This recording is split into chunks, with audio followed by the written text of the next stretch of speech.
I want to welcome to the program Senator John Husted. Senator Husted, this I think is his first visit since he actually became a senator, and I had a very, very nice visit with him in his office 2 weeks ago as we were in Washington, D.C. on something of a working vacation, and it's so great to catch up with him again here on AM 1420, The Answer. Senator, good morning. How are you, sir? Great to be with you. Thanks for having me on the show. It was good to see you in D.C. Well, thank you for the hospitality, and it was great. I know you guys were in the middle of a lot of meetings, and this, of course, was before you had the final vote on the big, beautiful bill and everything that has happened since then. So it was a very, very tense time on the Hill, from what I could tell. So I really appreciated your hospitality. Now that we have it in the rearview mirror, Senator Husted, give me your thoughts on the fact that we got this thing through. You got this thing through, you and your colleagues on the Senate side. The House said yay, and President Trump signed it on Independence Day. Give me your thoughts. Yeah, well, remember why this was important. The 2017 Trump tax plan was expiring at the end of the year. So without getting it done, it would be a $4 trillion tax increase on the people of this nation, the small businesses of this nation. And that would have meant, $2,100 tax increase approximately, or actually $1,700 tax increase, but it ended up being a $2,100 tax benefit to the average family of four. So it was great from that standpoint, pro-family, pro-small business. It's pro-made in America because it really helps businesses invest in the capital equipment that they need to reshore jobs to America. And so it was a good step forward to a pro-growth economy, a pro-family economy. It recenters the tax policy toward the working class, even more so than President Trump's initial tax package, because it has exemptions for tax on tips, exemptions for overtime pay, exemptions for or deductibility if you buy a new car for lower middle class income people. So there are a lot of pro middle class biases to this package as well. No question about it. It is a pro-growth bill, and I think it is going to lead to exactly that. I think there's going to be a rocket ship, in the form of the American economy. It is going to blast up and onward, and I think that's great. But here's the thing, Senator, and I've tried to ask Senator Moreno this and some of your colleagues in the other chamber as well. Tell me something that's in the bill that you don't like. And tell me something that you wish was in the bill that is not there, because it is not a perfect bill. It is a great bill for all of the wins and the things you just described. Yeah. You didn't even get to the border and school choice and so many of the other really fantastic elements of the bill. But it's not a perfect bill. What's in it that you wish wasn't there, or vice versa? Great question. I would just say I was hopeful that we would do more in terms of deficit reduction. That was, a bit of a disappointment for me. So, however, I'm new to this business of being in Washington, and I realized that in doing so, I talked to some of my colleagues who've been around a while. They're like, look, this is the most deficit reduction that's been in any budget package in this century. In terms of cutting the actual growth of government. Well, that may be true. I still think we can do better. That's one of the things I think we could have done better on. In terms of things that were in the bill that I didn't like, there are there's some little things that are in there that I had a little challenge with. But I'm trying to think of one that just really sticks out to me. I really wish we'd had a little more maybe clarity on how some of the defense spending was going to occur. I would like to have a little more accountability in there, and that wasn't in the bill either. Okay. To the first part, Senator, we're talking to Senator John Husted, if you just turned on the radio this morning. To the first part, I agree with you. I wish there was a lot more spending cuts in this as well. And I was talking to former Congressman Renacci yesterday about this too, and we reminded one another that Elon Musk and Doge, before Elon left, had gotten up to around $170 billion of targeted waste, fraud, and abuse that could be cut out. And even in this bill, there was only $9 billion There's only $9 billion that was even targeted for potential cuts. And over the course of the next 10 years, we're talking about, what was the total amount of spending cuts that we're going to have here? Well, that's in the rescissions package. That's not in this bill. The other thing. No. But I wanted to hit both of those if I can. The rescission bill is only going to be worth $9 billion out of the $170 billion, and it's not going to pass anyway because when we go rescission, you need 60, correct? Not necessarily. Not necessarily. Okay. Well, that's good news. Explain that to me if you could. Well, I will. Let's first finish the part on making sure we understand how the reconciliation package works. New rules to me, very different than state government. But you can't. It could only be, tax and spending policy. You couldn't go back and cut things that had already been appropriated in this bill without getting 60 votes. Right. Yeah, and so that's the one part of this particular package that it frustrates you, because you talk about things weren't in the bill. There are lots of things I would like to put in that bill, but you couldn't do it because it violated the rules of how the Senate works, and so that was a challenge. But there was a lot of long-term spending savings that's in this bill. I'll give you one example that I think really stands out, something I've been fighting for a long time, that there is an elimination or a requirement that able-bodied, healthy people without young children who receive Medicaid now are going to have to work at least 20 hours a week in return for their benefits. And I want to be clear about this. We're not talking about people with disabilities. We're talking about healthy adults who are capable of working, who just aren't, and are receiving benefits. Now they're going to have to go to work. Where's the savings come? Well, more and more of them are going to, once they go to work, they might actually, get on the private insurance that's there with the employer, and then they will no longer be on government-funded health care. They will be out in the private sector. That's good for everybody. That's the thing that the Democrats are complaining about. When they talk about Medicaid cuts, we're not cutting anybody off of Medicaid. We're just saying those of you who are on it, who are able-bodied, you're going to go to work. And you know what?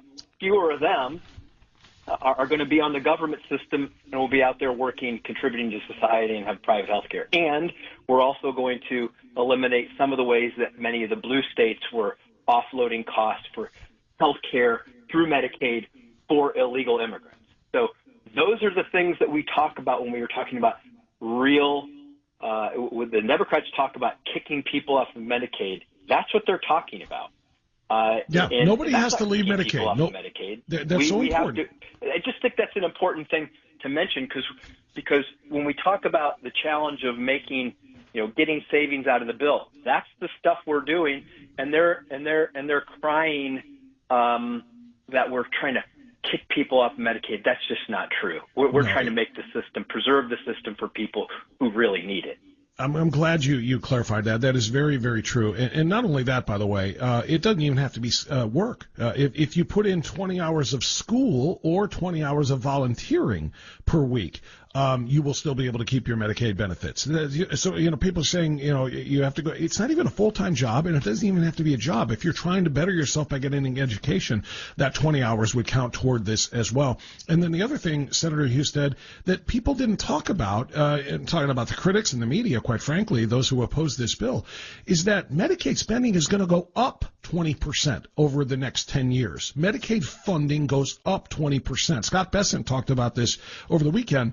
Only in D.C., he said, can a 20% hike in Medicaid spending be called a cut that's going to kick people off of the rolls. It makes no sense. Yeah, that's exactly right. We're trying to control the cost of the program by making smart reforms and asking people who are receiving generous benefits from their neighbors via the tax system to contribute by working 20 hours a week if you're healthy and you don't have young children. And that's just sound policy. I mean, we want people to have more hopeful lives. We don't want them to be dependent on government. We also don't expect your neighbor to pay for your health care in perpetuity if you're not willing to do something in return for those benefits. And that's I think what the American social contract is about. Help people who need help, but if you're capable of pulling the wagon, you should do your share too.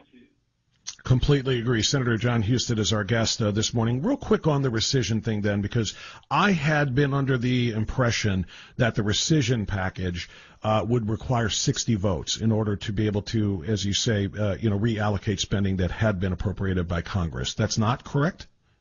Well, it depends on what the Democrats insist upon. It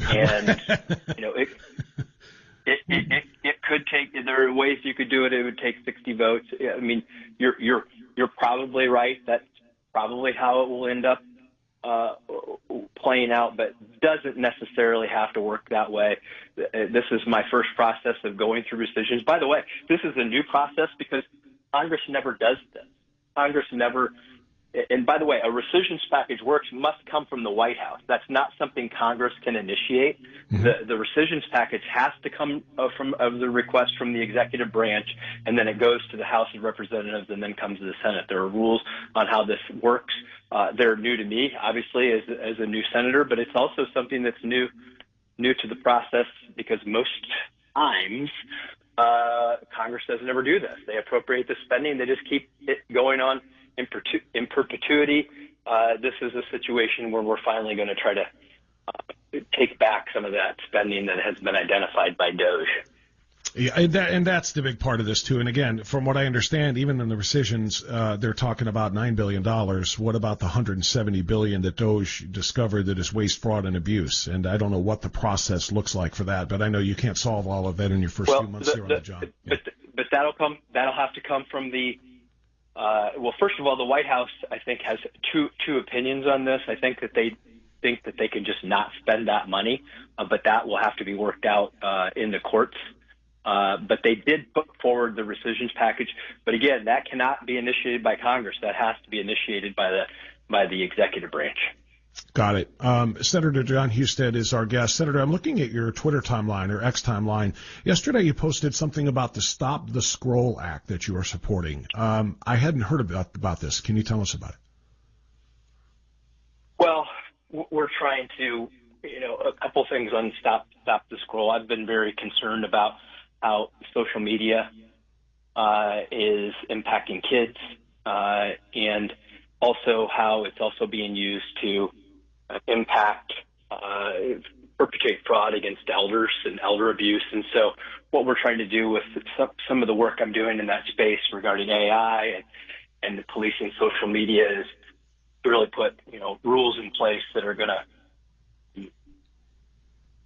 prevent that abuse from occurring. And it's just something I think as AI becomes more and more, part of our lives, it's a technology that is new. It's technology that is being unleashed on us in a way that is both amazingly helpful, but also potentially harmful. And across all those landscapes, I'm trying to make sure that the technology creates good in our lives and not bad.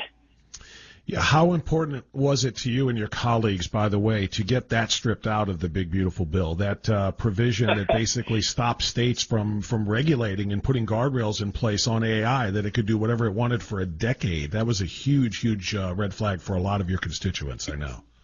Yeah, well, I think that was not a very popular piece of the bill. But ultimately, we got it stripped out. I informed the leadership that I was against it. I was going to vote against it. I was going to support an amendment to strip it out. And ultimately, there was a lot of support for stripping that piece out of there because I've seen it from the state level. I got a little bit of a bias here towards states' rights, at having worked in state government, that I've seen this before where federal rules like Section 230 have stopped us from going after the tech companies who are literally allowing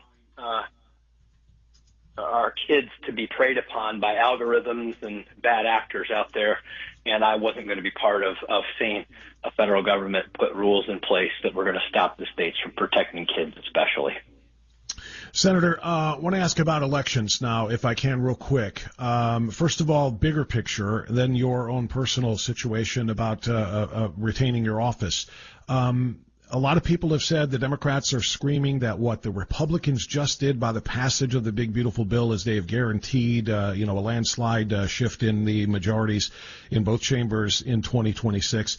I and most other people who supported this say just the opposite. Guaranteeing Americans, these permanent tax cuts. It's going to do so much for their own personal budgets, for businesses and so forth, border security and so forth. I think we give ourselves a real fighting chance to buck the trend of flipping Congress whenever there's a change in party in the White House. Do you believe that 2026 is well, I won't ask if it's winnable. How confident are you that we can retain and grow the majorities in 2026? So it will not hinge on the big, beautiful bill either way. It will hinge on what happens to the economy between now and next year and what we continue to do. By the way, what was the other option? Not doing anything? Imagine what the political consequences would have been if we would have failed to pass the big, beautiful bill and been like the Democrats who failed to get anything done when they were in charge that allowed inflation to go up. What we did is take action on behalf of the American people to cut taxes for working class families, to help support them if they had children, these are the things to help create jobs, pro-America, the America First agenda to help, businesses invest in this country. These are things these are the seeds that will root over the course of the next year and create more investment, help working class families. Those are the things that you can campaign on. I can go out and look at every single working class taxpayer in the state and say, I voted for something that's going to make your life better. Senator, and on your own personal seat, obviously you're in a different position. You were appointed to replace Senator Vance, now Vice President Vance, and so you don't get the full 6 years to get things done and show what you're made of there. You've got to do this in very short order, so you've got to be reelected to this spot or elected to this spot in November. Can you tell me how you prioritize or what you're going to prioritize over the course of the next, 16 months or so before you actually have to face voters? Well, I can tell you this. I'm going to focus on the needs of Ohioans. One of the first things that I am is I'm customer service oriented. So when things affect my state, I'm going to go fight for those things. But I'm going to be focused on basically what I just said. What's good for families? What's good for kids? What's good for the Made in America agenda? What can we do to see more things made in this country? What can we do, for example, like along those lines? It's energy. Like Ohio is a manufacturing state, and if you think about it, we're right now with all of the data centers that are being built, with all the manufacturing being built, we could be at an energy deficit soon. The work that I'm going to do on the all of the above strategy to deregulate and unleash the power of the American innovation through energy production is so essential to a state like Ohio. That's going to create working class jobs for this country. And, those are the kind of things I'm going to focus on. I'm going to focus on the things that are important to the people who, live in the communities around the state. Fight for those things in D.C. And if the Republican Party is going to do things that are going to advance that cause, I'll support it. And when it won't, then I'll voice my concerns in opposition. But right now, I think we're all aligned behind the agenda, the America First agenda, and we're going to get those things accomplished. Yeah, I think the only thing I think you've said that I might disagree with is the role that the big, beautiful bill will play in this. I think it's crucial only because it's not the vote itself, Senator. What I mean is just that without that vote, what you said is correct in this regard. What would we have done without it? The Democrats weren't saying, no, here's a better bill. Here is a better way to deal with taxes and this and that and the other. They just said no to what the Republicans were saying. So, they had no suggestions at all. Yeah, I'll finish with this point, that the Democrats want President Trump to fail. And if that means America fails too, they're okay with that. That's not acceptable. I think that we have a responsibility as Republicans to lead, particularly when the Democrats won't. We did great things for working class families, pro-family, pro-business, pro-growth, pro-America legislation, and it's going to help create, it's just one piece. I think President Trump calls it, the three-legged stool. This is one important piece of that, and I think that's true, particularly for places like Ohio, working-class families, encouraging more investment from businesses in making things in America. It's good. It's going to be good for the country. I think that's spot on. That is exactly right. Their goal is to make President Trump fail, which is why, going back to what I was wrapping with, is so important. This had to pass for the president to succeed. For the president's agenda to succeed, we need to get on with the business of all of those things that were contained in the bill. Let Americans watch it work for them for the next 12, 14 months, and then they're going to be ready and raring to vote for more of that in the midterms in November. So I think it's going to play a really, really important role in that regard. Senator, I appreciate you coming on and your thoughts on all of these things. Obviously, there's going to be a lot to talk about over the course of the next year or so as you run for re-election. I look forward to that open dialogue, and I really appreciate you being here today. Thanks for having me on. Take care. All right. It was a pleasure.